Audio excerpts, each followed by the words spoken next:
ನಮಸ್ಕಾರ. ನಮ್ಮ ಅಧ್ಯಕ್ಷರು BWSS ಅವರು ಹೇಳಿದಂತೆ ನಾವು ಸ್ಯಾಟರ್ಡೇಗೆ ಒಂದು ಸಭೆ ಮಾಡಿ ನಮ್ಮ ACS ಅವರ ಇದರಲ್ಲಿ ಅಧ್ಯಕ್ಷತೆಯಲ್ಲಿ ಒಂದು ಸಭೆ ಮಾಡಲಾಯಿತು. ನಮ್ಮ ಮಾನ್ಯ ಉಪಮುಖ್ಯಮಂತ್ರಿ ಅವರು ಸ್ಯಾಟರ್ಡೇಗೆ ಸಭೆ ಮಾಡಬೇಕು ಅಂತ ತಿಳಿಸಿ ಆ ದಿವಸನೂ ಕೂಡ ನಾವು ಕೂಡ ನಮಗೆ ಸಂಬೋಧನೆ ಮಾಡಿದ್ದೇವೆ ಮತ್ತು BWSS ಅಧ್ಯಕ್ಷರು ಮಾಡಿದ್ದಾರೆ. ತದನಂತರ ನಾವು ತೆಗೆದುಕೊಂಡಿರುವ ಕ್ರಮದಂತೆ ಈಗ ನಮ್ಮ ವಾಟರ್ ಟ್ಯಾಂಕರ್ಸ್ ಅವ್ರದ್ದು ಏನು ಅಸೋಸಿಯೇಷನ್ ಅಂದರೆ ಬರೀ ಲಾರಿ ಓನರ್ ಅಸೋಸಿಯೇಷನ್ನಲ್ಲಿ ಅವರು ಕೂಡ ಒಂದು ಭಾಗ ಆಗಿ ಅವರು ಇದ್ದಾರೆ. ಅವರಿಗೆ ನಾವು ಮಾತಾಡಿಬಿಟ್ಟು ಏನು ರೇಟ್ ಅವರು ಹಾಕ್ತಾ ಇದ್ದಾರೆ ಮತ್ತು ಮುಂದೆ ಯಾವ ರೇಟ್ ಹಾಕ್ತಾರೆ, ಈಗ ಮಾಡ್ತಕ್ಕಂಥ ರೇಟ್ನಲ್ಲಿ ಏನೋ ಗಣನೀಯವಾಗಿ ಏರಿಕೆ ಆಗಿದೆ ಇಲ್ವೋ, ಯಾಕೆಂದರೆ ಮಾಧ್ಯಮದ ಮುಖಾಂತರ ಸುಮಾರು ಅಹವಾಲುಗಳು ಮತ್ತು ಕೆಲವು ಜನರು ಈಗ ಈ ಪ್ರಕಾರ ಪ್ರಸ್ತಾಪ ಮಾಡಿದ್ದಾರೆ. ಇತ್ತೀಚಿನ ದಿನಗಳಲ್ಲಿ 15-20 ದಿನಗಳಲ್ಲಿ ಭಾಳ ಜಾಸ್ತಿ ಏರಿಕೆ ಆಗಿದೆ. ಇಂಥ ಸಂದರ್ಭದಲ್ಲಿ ನಾವು ವಸ್ತುಸ್ಥಿತಿ ಏನಿದೆ, ಹೀಗಾಗಿ ಒಂದು ಸಭೆ ಇವತ್ತು ನಮ್ಮ ACS ಅವರ ಅಧ್ಯಕ್ಷತೆಯಲ್ಲಿ ಆಗಿದೆ.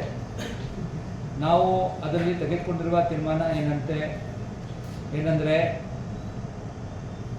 ಈಗ 110 ಹಳ್ಳಿಗಳಲ್ಲಿ ಹಾಗೂ ಅದಕ್ಕೆ ಲಭಿಸಿರುವ CMC TMC ಏರಿಯಾನಲ್ಲಿಯೂ ಕೂಡ ನೀರಿನ ಕೊರತೆ ಇದ್ದಾಗ BWSSB ಜಾಲ ಅಲ್ಲಿವರೆಗೂ ಸರಿಯಾಗಿ ಬರದೇ ಇರುವುದರಿಂದ ಕಷ್ಟ ಉಂಟಾಗಿರುವ ಪರಿಸ್ಥಿತಿಯಲ್ಲಿ ಟ್ಯಾಂಕರ್ ಮುಖಾಂತರ 100 ಟ್ಯಾಂಕರ್ 110 ಹಳ್ಳಿಗಳಿಗಾಗಿ BWSSB ಅವರು DC ಅವರಿಗೆ ರಿಕ್ವಿಸಿಷನ್ ಮಾಡಿ BBMPಗೆ ನೀಡುವುದು.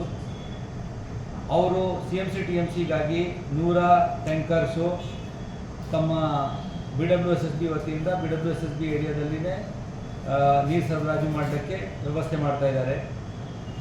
ಇದರ ಜೊತೆಗೆ ಸಾಮಾನ್ಯ ಜನರಿಗೆ ಟ್ಯಾಂಕರ್ ಮುಖಾಂತರ ಬರ್ತಕ್ಕಂಥ ನೀರಿನ ಏರಿಕೆಯನ್ನಿಗೆ ಕಡಿವಾಣ ಹಾಕಲಿಕ್ಕೆ ನಾವು ಏನು ಕ್ರಮಗಳನ್ನು ಕೈಗೊಂಡಿದ್ದೇವೆ ಅಂತ ತಮಗೆ ತಿಳಿಸುತ್ತೇವೆ. ಮೊದಲನೇದಾಗಿ ಅವ್ರಿಗೆ ನಮ್ಮ ಲೆಕ್ಕ ನೋಡ್ಲಿಕ್ಕೆ ಹೋದಾಗ ಟ್ರೇಡ್ ಲೈಸೆನ್ಸ್ ಪಡೆದಿರುವ ಟ್ಯಾಂಕರ್ಸ್ ಬಹಳ ಕಡಿಮೆ ಇದೆ, 50-60 ಇರ್ಬೋದು. ಯಾಕಂದರೆ ಯಾರು ಅದನ್ನು ಟ್ರೇಡ್ ಲೈಸೆನ್ಸ್ ಪಡೆದಿಲ್ಲ. ನಮ್ಮ ಕಡೆಗೆ ಶೆಡ್ಯೂಲ್ನಲ್ಲಿಯೂ ಕೂಡ ಕ್ಲಿಯರ್ ಆಗಿ ನಾವು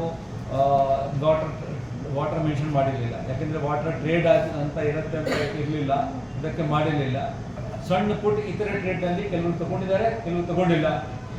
RTO ಇಲಾಖೆಯಿಂದ ನಮ್ಮ ಸಹೋದರಿ ಜಾಯಿಂಟ್ ಟ್ರಾನ್ಸ್ಪೋರ್ಟ್ ಕಮಿಷನರ್ ಶೋಭಾ ಅವರ ವತಿಯಿಂದ ನಾವು ಲೆಕ್ಕ ತಗೊಳ್ಳಕ್ಕೆ ಹೋದಾಗ 3,500 ಟ್ಯಾಂಕರ್ಸು ಬೆಂಗಳೂರು ಸಿಟಿ ಒಳಗಾಗಿ ಹೊಡೆದ ಇವೆ. ಆ 3,500 ಟ್ಯಾಂಕರ್ಸ್ಗೆ ನಾವು ಒಂದು ತಂತ್ರಾಂಶವನ್ನು ತಯಾರು ಮಾಡಿ ನಾಳೆವರೆಗೂ ತಯಾರು ಮಾಡ್ತೀವಿ. 1ನೇ ತಾರೀಕಿಂದ ನಮ್ಮ ಕಡೆಗೆ ರಿಜಿಸ್ಟ್ರೇಷನ್ಗಾಗಿ ಅನಿವಾರ್ಯತೆ ಮಾಡಲಿಕ್ಕೆ ಪ್ರಸ್ತಾಪ ಮಾಡ್ತಾ ಇದ್ದೇವೆ. ಮಾಧ್ಯಮದ ಮುಖಾಂತರ ನಾವು ಎಲ್ಲ ಈ ಟ್ಯಾಂಕರ್ ಓನರ್ಸ್ಗಳಿಗೆ ಒಂದು ಸೂಚನೆ ಕೊಡ್ತೇವೆ. 1ನೇ ತಾರೀಕಿಂದ 7ನೇ ತಾರೀಕುವರೆಗೂ ಅವರು 1ನೇ ತಾರೀಕಿಂದ 7ನೇ ತಾರೀಕು ಮಾರ್ಚ್ವರೆಗೂ 7 ದಿವಸ 7 ದಿನಗಳಲ್ಲಿ ಅವರು ರಿಜಿಸ್ಟ್ರೇಷನ್ ಮಾಡಬೇಕು. ಸೊ ಅದಕ್ಕಾಗಿ BBMP ನಾವು ಅದನ್ನು ಟ್ರೇಡ್ ಲೈಸೆನ್ಸ್ ಅಂತ ಹೇಳ್ತಾ ಇಲ್ಲ, ಯಾಕೆಂದರೆ ನಮಗೂ ಕೂಡ ಟ್ರೇಡ್ ಲೈಸೆನ್ಸ್ ಅಂತ ವರ್ಡ್ ಬಳಸಬೇಕಾದ್ರೆ ಅದಕ್ಕೆ ಇರ್ತಕ್ಕಂಥ ಬೇರೆ ವಿಚಾರಗಳು ಬರುತ್ತವೆ. ಅದನ್ನೆಲ್ಲ ಬಿಟ್ಟು ಸೆಲ್ಫ್ ರಿಜಿಸ್ಟ್ರೇಷನ್ಗೆ ಫಸ್ಟ್ ಅವಕಾಶ ಕೊಡ್ತಾ ಇದ್ದೇವೆ. ಆಮೇಲೆ ಕಂಡೀಷನ್ಸ್ ಇತ್ಯಾದಿ ಬರುತ್ತವೆ. ಯಾಕೆಂದರೆ ಅದು ನೀರಿನ ಮೂಲ ಎಲ್ಲಿಂದ ತಗೊಂಡಿದ್ದಾರೆ, GST ಮತ್ತು ಎಲ್ಲ ವಿಚಾರಗಳು ಉಂಟಾಗ್ಬಿಡುತ್ತೆ. ಹೀಗಾಗಿ ನಾವು ಬರೀ ಸೆಲ್ಫ್ ರಿಜಿಸ್ಟ್ರೇಷನ್ ಅಂತ ಹೇಳಿ ಮೊದಲನೇದಾಗಿ ಎಲ್ಲ ಈ ಥರ ವ್ಯವಹಾರ ಮಾಡ್ತಕ್ಕಂಥ ನೀರಿನಲ್ಲಿ ಮಾಡ್ತಕ್ಕಂಥ ಜನರಿಗೆ ಒಂದು ಅವಕಾಶ ಕೊಡ್ತಾ ಇದ್ದೇವೆ. ಯಾಕೆಂದರೆ ನೀರಿನ ಕೊರತೆಯಲ್ಲಿ ಅವರನ್ನು ಕೂಡ ಒಂದು ಪ್ರಮುಖವಾದ ಪಾತ್ರವನ್ನು ವಹಿಸ್ತಾ ಇದ್ದಾರೆ. ಹೀಗಾಗಿ ಅವರಿಗೆ ಸೆಲ್ಫ್ ರಿಜಿಸ್ಟ್ರೇಷನ್ ಮಾಡಲಿಕ್ಕೆ ಅವಕಾಶ ನೀಡ್ತಾ ಇದ್ದೇವೆ. 7ನೇ ತಾರೀಕಿನಿಂದ ಯಾರ್ಯಾರು ರಿಜಿಸ್ಟ್ರೇಷನ್ ಮಾಡಿಸ್ಕೊಂಡಿಲ್ಲ ಅವರಿಗೆ ನಮ್ಮ ಟ್ರಾನ್ಸ್ಪೋರ್ಟ್ ಡಿಪಾರ್ಟ್ಮೆಂಟ್ ಶೋಭಾರಾಣಿ ಅವರು ಇಲ್ಲಿದ್ದಾರೆ, ಅವರು ಅದನ್ನು ಮಾಡಿಸ್ಲಿಕ್ಕೆ ವ್ಯವಸ್ಥೆ ಮಾಡ್ಕೊಳ್ತಾರೆ. ಯಾಕೆಂದರೆ ರೈಟ್ ನಾವು only regulatory authority on the tanker is the RTO. ಯಾಕಂದ್ರೆ ನಮ್ಮ ಕಡೆಯಿಂದ ಟ್ರೇಡ್ ಲೈಸೆನ್ಸ್ ಪಡೆದಿಲ್ಲ, ಕೊಡದಿರುವ ಬೋರ್ ಇತ್ಯಾದಿ ಅವರು ನಾನು ನೀರು ಇದನ್ನು ಬೋರಿಂದ ಕೊರೆತಾ ಇಲ್ಲ, ನಾನು ಬೋರಿಂದ ಬರ್ತಕ್ಕಂಥ ನೀರನ್ನು ಸಾಗಾಣಿಕೆ ಮಾಡ್ತಾ ಇದ್ದೀನಿ ಅಂತ ಹೇಳ್ತಿರುವುದರಿಂದ ಅವರು ನೀರಿನ ಸ್ರೋತ ಯಾರು ಕೇಳಲಿಲ್ಲ, ಅವರು ಹೇಳಲಿಲ್ಲ. ಮುಂದೆ ಇತ್ಯಾದಿ ವಿಚಾರಗಳು ಬರ್ಬೋದು.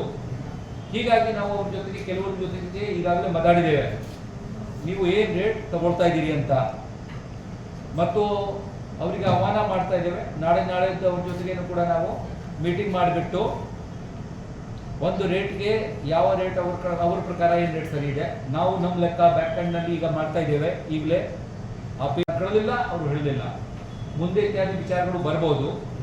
ಹೀಗಾಗಿ ನಾವು ಅವ್ರ ಜೊತೆಗೆ ಕೆಲವರ ಜೊತೆಗೆ ಈಗಾಗಲೇ ಮಾತಾಡಿದ್ದೇವೆ, ನೀವು ಏನು ರೇಟ್ ತಗೊಳ್ತಾ ಇದ್ದೀರಿ ಅಂತ, ಮತ್ತು ಅವರಿಗೆ ಆಹ್ವಾನ ಮಾಡ್ತಾ ಇದ್ದೇವೆ. ನಾಳೆ ಅವ್ರ ಜೊತೆಗೇನು ಕೂಡ ನಾವು ಮೀಟಿಂಗ್ ಮಾಡಿಬಿಟ್ಟು ಒಂದು ರೇಟ್ಗೆ ಯಾವ ರೇಟ್ ಅವ್ರ ಪ್ರಕಾರ ಏನು ರೇಟ್ ಸರಿ ಇದೆ, ನಾವು ನಮ್ಮ ಲೆಕ್ಕ ಬ್ಯಾಕ್ ಎಂಡ್ನಲ್ಲಿ ಈಗ ಮಾಡ್ತಾ ಇದ್ದೇವೆ. ಈಗಲೇ ಆ PWD ಒಂದು ಲೆಕ್ಕ ಮಾಡಿದ್ದಾರೆ, ನಮ್ಮ ಕಡೆಗೆ ಒಂದು ಲೆಕ್ಕ ಇದೆ. ಈಗಾಗಲೇ ನಾವು ಕೂಡ ಕನ್ಸ್ಯೂಮರ್ ಇದ್ದೀವಿ, ನಮಗೂ ವಾಟರ್ ಟ್ಯಾಂಕರಿಂದ ಬರ್ತಿರ್ಬೋದು ನೀರು. ಇದಕ್ಕೆ ನಮ್ಮ ಎಲ್ಲಿ ಇರ್ತಕ್ಕಂಥ ಇಂಟೆಲಿಜೆನ್ಸ್ ಪ್ರಕಾರ ಒಂದು ರೇಟ್ಗೆ ಮಾಡ್ತಾ ಇದ್ದೇವೆ. ಆ ರೇಟ್ ನಿಗದಿಪಡಿಸಿದ ನಂತರ ಅದು ಎನ್ಫೋರ್ಸ್ಮೆಂಟ್ ಹೇಗೆ ಮಾಡುವುದು ಅಂತ ವಿಚಾರ ಬರುತ್ತೆ. ಸೊ ಅದಕ್ಕೆ ನಮ್ಮ ಹತ್ರ ಸುಮಾರು ತಂತ್ರಗಳು ಇವೆ, ಅದೆಲ್ಲ ಹೇಳಕ್ಕೆ ನಮಗೆ ಅವಶ್ಯಕತೆ ಇಲ್ಲ. ಆ ರೇಟ್ ಯಾರು ಬದ್ದಾಗಿ ಮಾಡಲಿಲ್ಲ ಅಂದರೆ we will take recourse under various act. ಅದು ಪ್ರಮೇಯ ಬರುವುದಿಲ್ಲ ಅಂತ ನಾವು ಭಾವಿಸುತ್ತೇವೆ. ಹೀಗಾಗಿ ನಾವು ನಾಳೆದವರ ಜೊತೆಗೆ ರೇಟ್ ಮೇಲೆ ಅವರದ್ದು ವಿಚಾರ ಏನಿದೆ ತಿಳ್ಕೊಂಡು, ಜನರು ವಿಚಾರ ಏನಿದೆ ನಮಗೆ ಈಗಾಗಲೇ ಬರ್ತಾ ಇದೆ. ಅದು ಸೋಷಿಯಲ್ ಮೀಡಿಯಾ ಮುಖಾಂತರನೂ ಬರ್ತಾ ಇದೆ, ನಮಗೆ ಮೆಸೇಜನ್ನು ಕೊಡ್ತಾ ಇದ್ದಾರೆ, ನಮ್ಮ ಪತ್ರದಲ್ಲಿನೂ ಬರ್ತಾ ಇದೆ, ನಮಗೂ ಕೂಡ ಗೊತ್ತಿದೆ what rate people are accepting the water.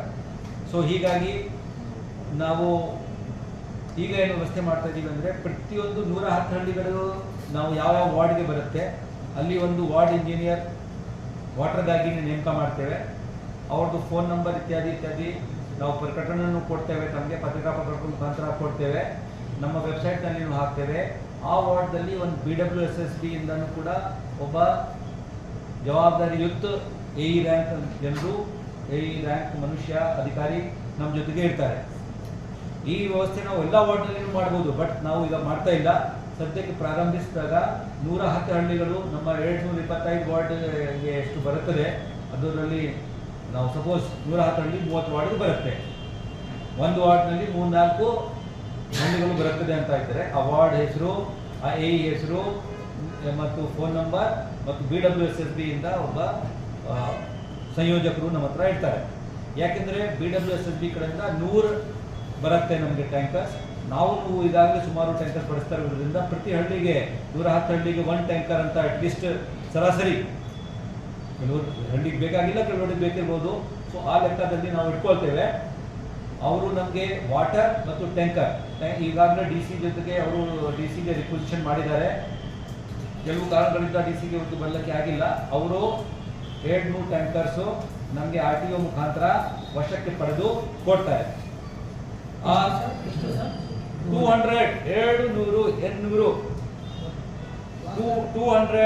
200 tankers ನಾವು ಮೊನ್ನೆನೂ ಸ್ಯಾಟರ್ಡೆಗೆ ಹೇಳಿದ್ದೀವಿ. BWSSB is commandeering under the disaster management act.